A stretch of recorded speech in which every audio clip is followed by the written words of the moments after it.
हो भैया मैं सुने हैं तो बहुत ज्यादा पढ़ाई करे हैं जी। का सही बात है रे?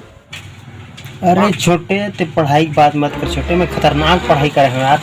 हाँ हाँ तब जी। लेता भैया हमारे हिंदी के पार्ट 3 में एक ठो दोहा लिखा है जी, वाला बतावे का दुआ लिखा है छोटे में? में लिखा है छैला बाबू आही परदेसी बाबू आही। हाँ हाँ जी।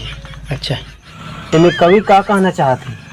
ये दोहा में ना छोटे कवि है दोनों झन के माया के बात ला बताए के प्रयास करत है। हाँ तब जी।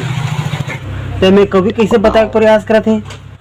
ता दोनों झन के माया ला देख के परदेसी के बाबू और छैला के बाबू दोनों झन के माया ला मिलाए के प्रयास करत थे। ता एक वजह से कवि है कथे छैला बाबू